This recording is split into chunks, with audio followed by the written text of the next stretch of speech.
Alors, on peut commencer la messe.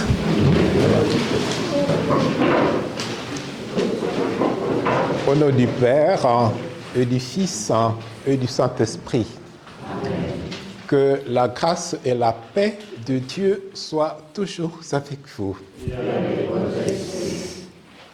Chers frères et sœurs, chers amis, il nous faut sans cesse accueillir la question qu'on va entendre dans l'Évangile, qui a été posée aux apôtres par le Christ lui-même, et une question qui se... Pour vous, qui suis-je? C'est la question que Jésus pose à ses apôtres. Nous sommes invités à chaque instant de notre existence chrétienne de répondre, en tout cas s'efforcer de répondre à cette question. Mais ne répondons pas trop vite. Pierre, qui de fait avait fait une belle profession de foi, mais il n'avait pas compris en réalité que le Messie, donc notre Seigneur Jésus-Christ, devrait passer par la croix, ce qui fut pour un juif de l'époque une horreur. Alors, pour Jésus, il ne suffit pas de dire qu'il est le Messie, encore faut-il marcher avec lui. Préparons-nous à la célébration de l'Eucharistie en reconnaissant du fond du cœur que nous sommes pécheurs. Je confesse à Dieu Tout-Puissant, je reconnais devant mes frères et sœurs que j'ai péché en pensée, en parole, par action et par omission. Oui, j'ai vraiment péché. C'est pourquoi je supplie la bienheureuse Vierge Marie, les anges et tous les saints, et vous aussi, mon frère et sœur, de prier pour moi, le Seigneur notre Dieu. Que Dieu nous rende accueillants à sa miséricorde, qui nous ouvre à la réconciliation et qui nous conduise sur le chemin de la vie éternelle. Amen.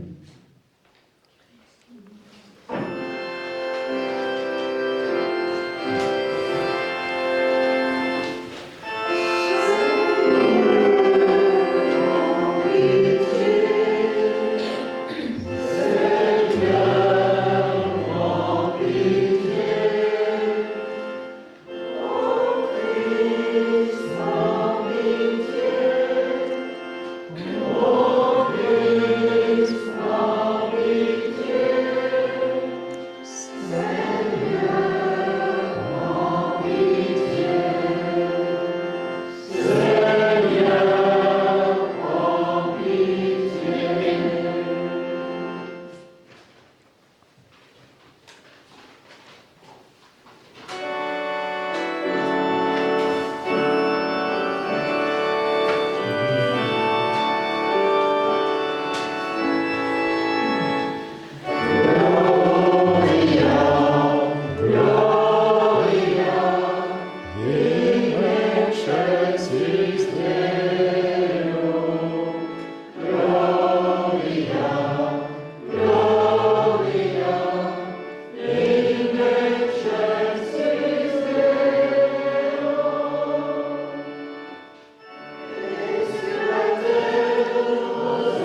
En communion avec tous ceux et celles qui n'ont pas pu se joindre à notre prière ce soir, présentons à Dieu notre prière. Seigneur Dieu, les apôtres ont reconnu Jésus, le Messie, ton envoyé. Donne à tous ceux et celles qui portent aujourd'hui le nom des chrétiens de reconnaître en lui le Seigneur de la vie et de marcher courageusement à sa suite, lui qui est vivant avec toi, Père, dans l'unité du Saint-Esprit, aujourd'hui, demain et pour les siècles des siècles. Amen.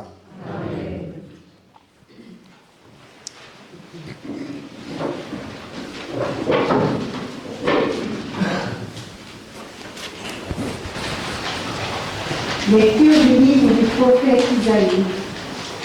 Le Seigneur, mon Dieu, m'a ouvert l'oreille, et moi, je ne me suis pas révolté, je ne me suis pas dérobé.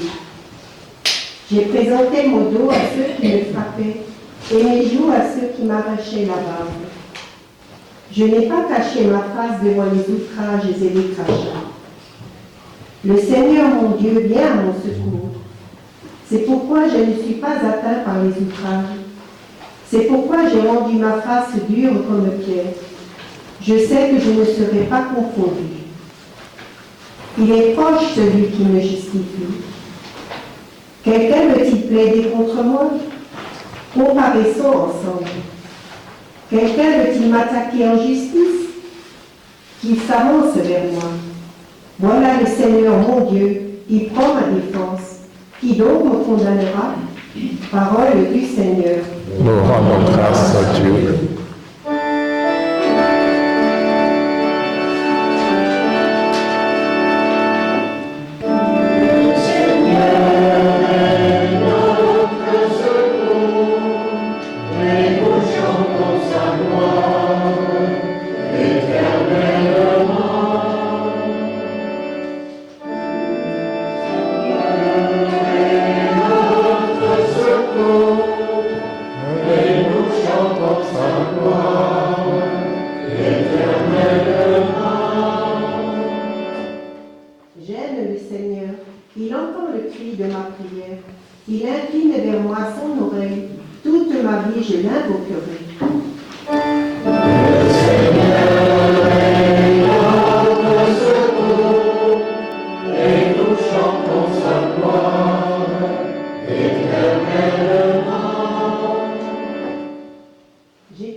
chantons sa gloire éternellement. Il a sauvé mon âme de la mort, gardé mes yeux des larmes et mes pieds du faux pas. Je marcherai en présence du Seigneur sur la terre des vivants. Le Seigneur est notre secours, et nous chantons sa gloire éternellement.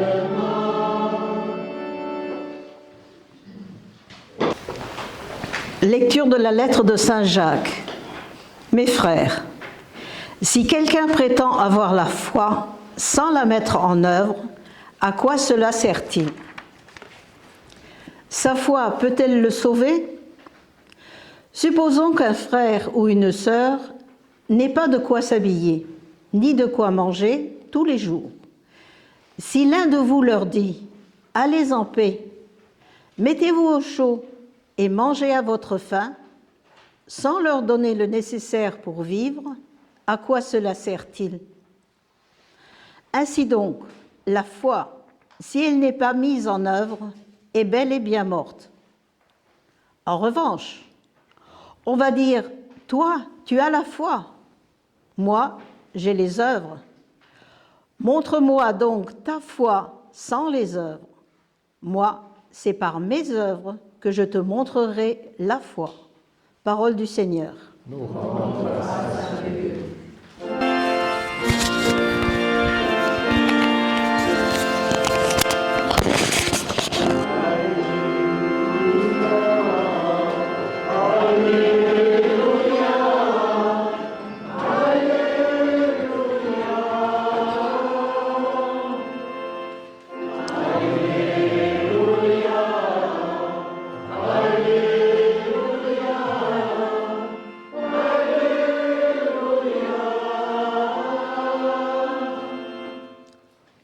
Que la croix du Seigneur soit ma seule fierté. Par elle, le monde est crucifié pour moi et moi pour le monde.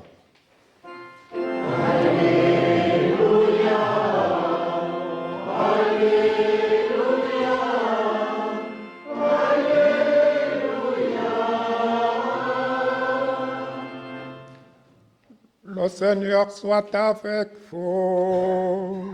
Et avec votre esprit. Évangile de Jésus-Christ selon saint Marc. Gloire à toi, Seigneur. En ce temps-là, Jésus s'en alla, ainsi que ses apôtres, vers les villages situés aux environs de Césarée de Philippe. Chemin faisant, il interrogeait ses disciples. Il disait, « Au dire de Jean, qui suis-je » Ils répondirent, « Jean le Baptiste, pour d'autres Élie, pour d'autres un des prophètes. » Et lui les interrogeait, « Et vous, que dites-vous? Pour vous, qui suis-je » Pierre, prenant la parole, lui dit, « Tu es le Christ. » Alors, il leur défendit vivement de parler de lui à personne. Il commença alors à leur enseigner qu'il fallait que le Fils de l'homme souffre beaucoup, qu'il soit rejeté par les anciens, les grands prêtres et les scribes, et qu'il soit mis à mort, et que 3 jours après, il ressuscite. Jésus disait encore cette parole ouvertement. Pierre, le prenant à part, se mit à lui faire de vifs reproches.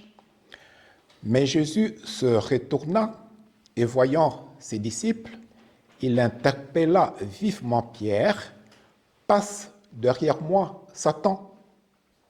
Tes pensées ne sont pas celles de Dieu, mais celles des hommes. » Appelant la foule avec ses apôtres, il leur dit, « Si quelqu'un veut marcher à ma suite, qu'il renonce à lui-même, qu'il porte sa croix et qu'il me suive.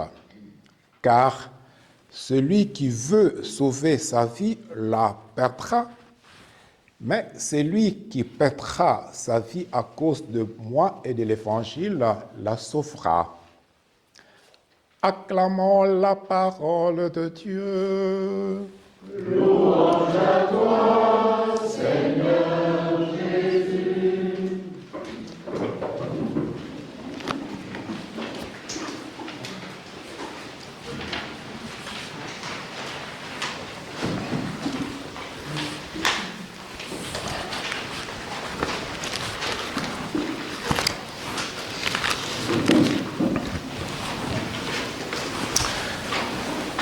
Pour comprendre l'essence de cet évangile qu'on vient de lire aujourd'hui, il serait bon de se remettre un peu dans les contextes de l'époque.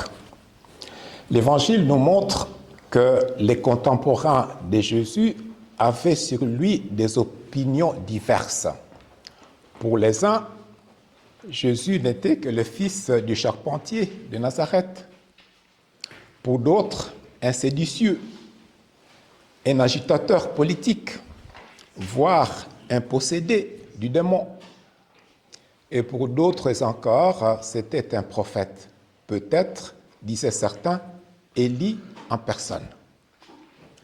Pour Pierre, le Messie, pour Pierre, Jésus est le Messie, c'est-à-dire l'envoyé de Dieu, libérateur attendu. La question qui se pose à nous aujourd'hui encore, de quel Messie s'agissait-il et de quelle libération? Je me souviens d'un de mes anciens étudiants qui me disait un jour, avec un brin d'humour, « Mais qu'ai-je fait de mal pour que j'ai besoin d'être sauvé ?» Sauvé, mais de quoi? Et pourquoi? En vue de quoi? En tout cas, ce que l'apôtre Pierre apprend brutalement, c'est qu'il y a une seule manière, une seule vocation à la sainteté, celle qui consiste à s'unir au mystère de la croix du Christ.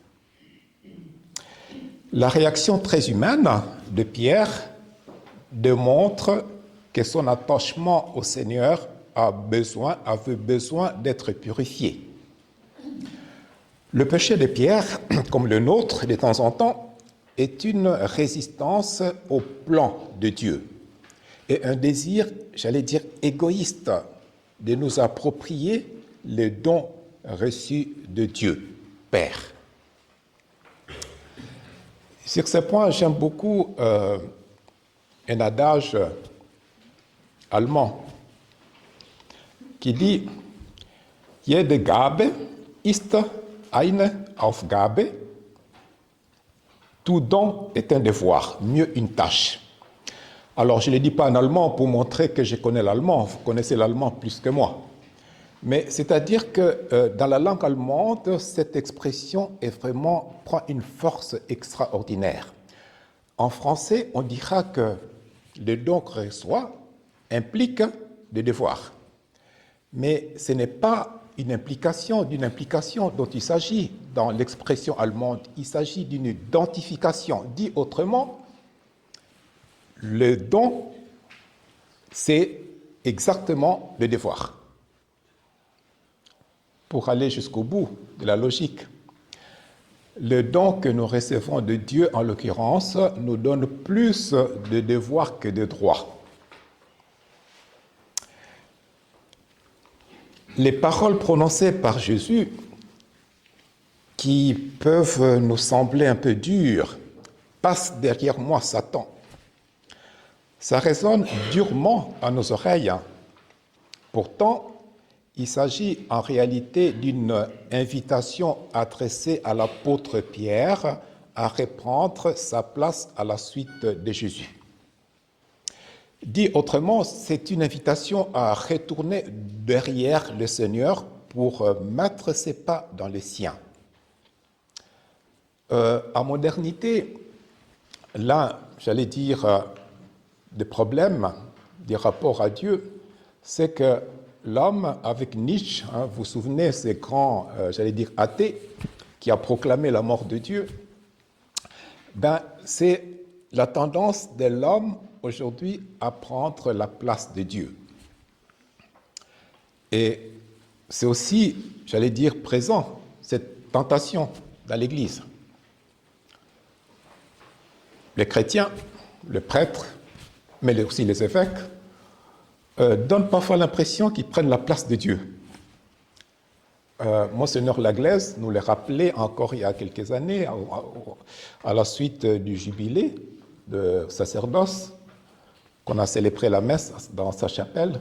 Il nous rappelait, souvenez-vous, les amis, vous devez toujours être attentifs de telle manière que vous mettiez non pas devant le Christ, mais juste derrière lui. Donc le Messie ne vient pas pour vaincre quoi que ce soit. Il vient pour partager le destin, ou plutôt la destinée des hommes.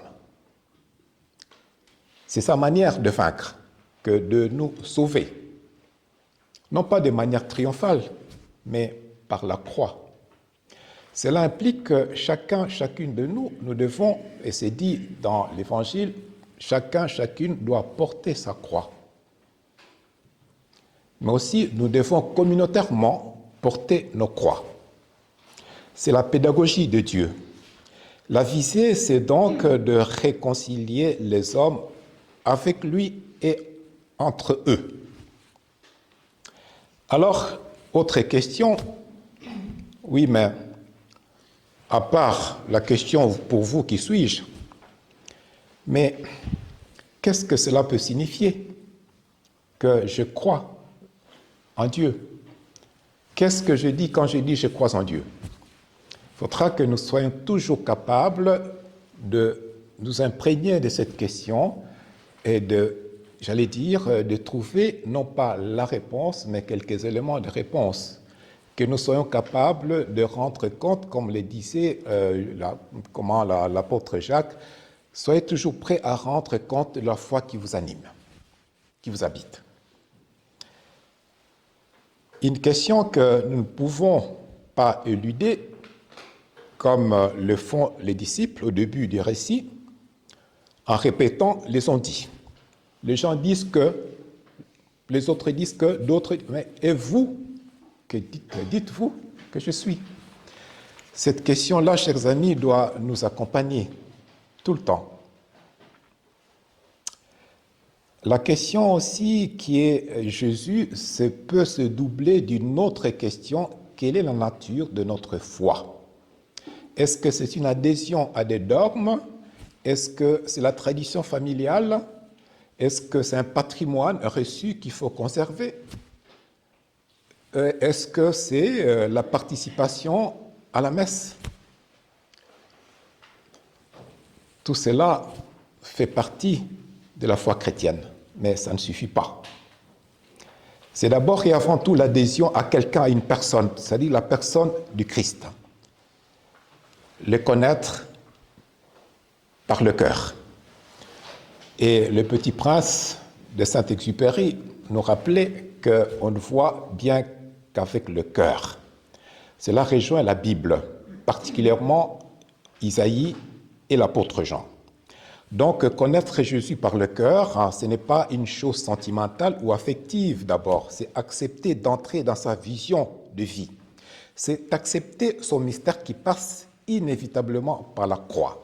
C'est accepter que notre Seigneur soit un Messie crucifié, un Messie souffrant. À propos de la souffrance, surtout celle qui touche à l'innocence, force est de constater que Jésus n'a pas donné une réponse définitive à la question du mal. Ce qu'il a fait, il a porté la croix. Il a vécu. Il a pris sur lui. C'est sa réponse à la question du pourquoi de la souffrance humaine. Alors, un dernier mot, je ne vais pas prolonger. Voilà, un dernier mot. Nous l'avons entendu par l'apôtre Jacques. Il dit, celui qui n'agit pas sa foi est bien morte. Si tu n'es pas à l'image de ton Seigneur, un homme ou une femme de partage et de justice, alors la foi est simplement morte. Et j'ajoute, une foi trop installée qui ne se pose jamais de questions, c'est une foi en danger. Voilà, il y aurait beaucoup de choses à dire sur cette page d'évangile, mais bon, voilà, j'ai résumé un petit peu. J'espère que ça peut nourrir notre réflexion.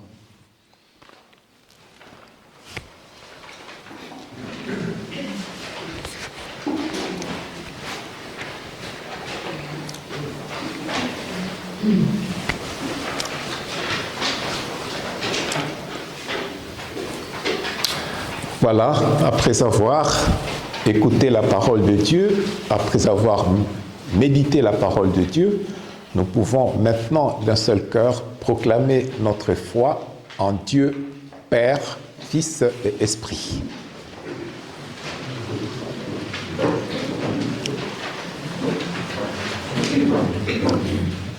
Je crois en Dieu, le Père Tout-Puissant, Créateur du ciel et de la terre, et en Jésus-Christ, son Fils unique, notre Seigneur, qui a été conçu du Saint-Esprit, et né de la Vierge Marie, a souffert sous Ponce Pilate, a été crucifié et mort, a été enseveli, et descendu aux enfers. Le troisième jour est ressuscité des morts, est monté aux cieux, est assis à la droite de Dieu le Père Tout-Puissant, d'où il viendra juger les vivants et les morts. Je crois en l'Esprit Saint, à la Sainte Église catholique, à la communion des saints, à la rémission des péchés, à la résurrection de la chair, à la vie éternelle. Amen.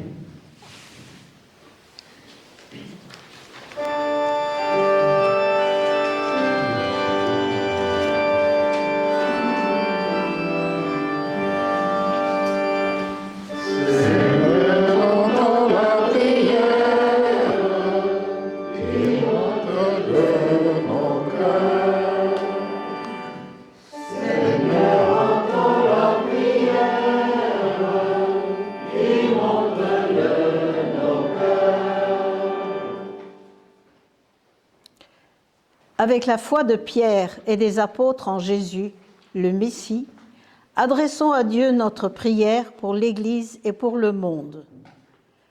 Pour les personnes qui cherchent à renouveler et approfondir leur foi, en prenant le temps et les moyens de se redire qui est le Christ pour elles.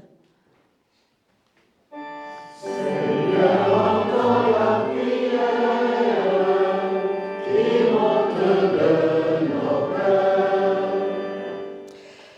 Pour les personnes qui poursuivent un engagement pastoral et dans nos communes chrétiennes, afin que le vrai visage du Christ soit mieux manifesté, rendons grâce au Seigneur et prions-le.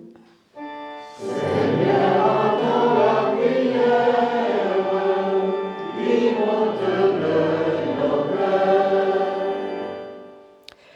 Pour les personnes qui poursuivent un engagement au service du bien commun dans la vie scolaire, sociale ou politique de notre cité, rendons grâce au Seigneur et prions-le. Seigneur, entends la prière qui monte de nos cœurs. Seigneur Dieu, apprends-nous à vivre en profondeur ce que nous te demandons. Sois béni, Seigneur, pour tous tes bienfaits, toi qui vis et règnes pour les siècles de siècles. Amen.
Prions ensemble au moment d'offrir le sacrifice de toute l'Église.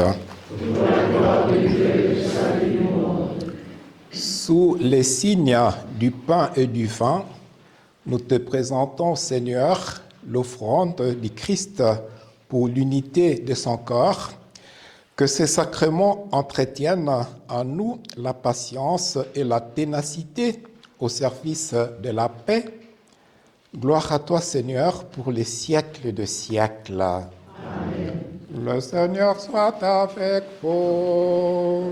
Et avec votre esprit. Élevons notre cœur. Nous le tournons vers le Seigneur. Rendons grâce au Seigneur notre Dieu. Cela est juste et bon. Vraiment, il est juste et bon de te rendre gloire, Dieu juste et saint, pour Jésus, le Messie, ton envoyé. Par sa présence à notre monde, son chemin de service, sa défense de l'innocent persécuté, sa fidélité à sa mission sans se dérober, son témoignage courageux jusqu'à la croix, son passage par la mort et par la résurrection, il nous a ouvert un chemin de vie.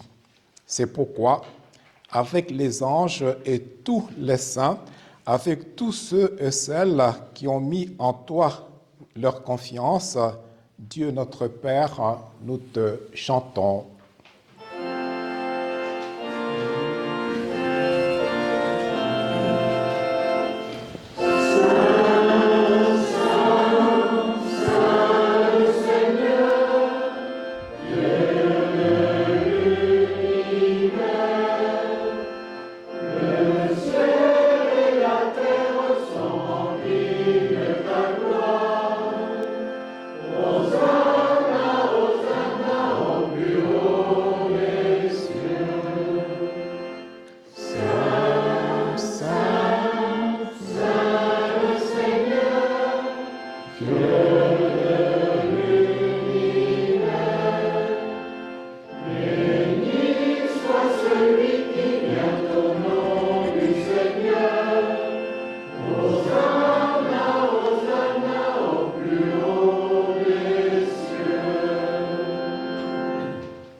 Dieu vraiment saint, Dieu de l'univers, toi qui es la source de toute sainteté, Seigneur, nous te prions, sanctifie ces offrandes en répandant sur elles ton esprit, qu'elles deviennent pour nous le corps et le sang de Jésus, le Christ, notre Seigneur et notre frère, qui nous a dit de faire à notre tour ce qu'il a fait lui-même la veille de sa mort.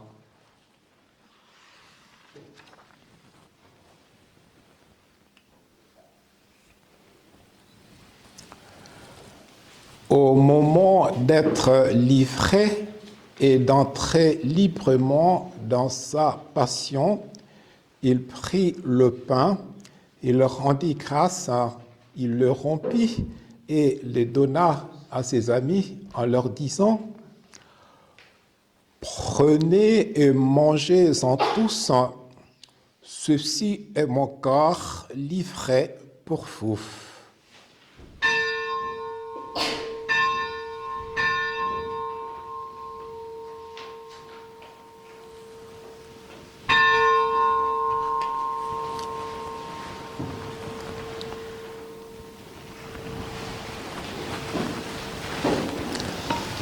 À la fin de ces derniers repas, sachant qu'il allait tout réconcilier en lui par le sang de sa croix, il prit la coupe de vin, il rendit grâce encore et la fit passer à ses amis en leur disant « Prenez et buvez-en tous, car ceci est la coupe de mon sang, le sang de l'alliance nouvelle et éternelle qui sera versé pour vous et pour la multitude en rémission de péché, il leur dit aussi, vous ferez cela en mémoire de moi.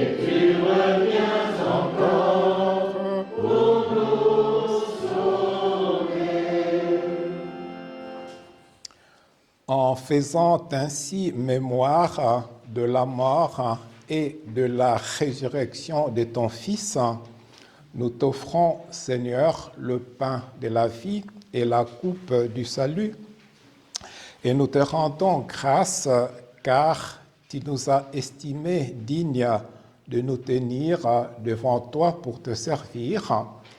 Humblement, nous te demandons qu'en ayant part au corps et au sang du Christ, nous soyons rassemblés par l'Esprit Saint en un seul corps. Souviens-toi, Seigneur, de ton Église répandue à travers l'univers.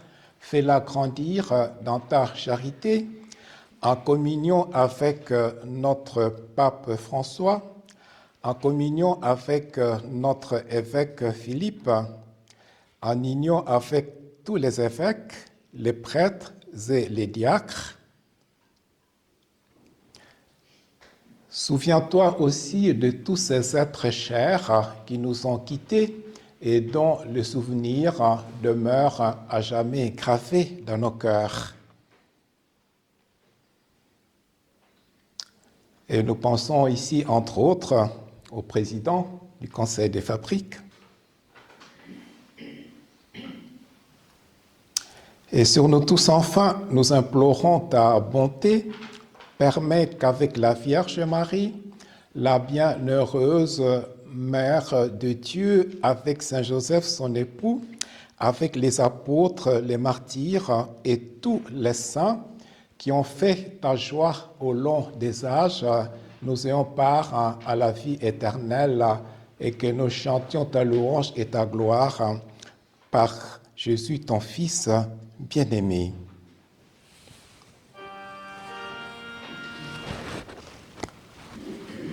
Par lui, avec lui et en lui, à toi, Dieu le Père Tout-Puissant, dans l'unité du Saint-Esprit, tout honneur et toute gloire pour les siècles de siècles.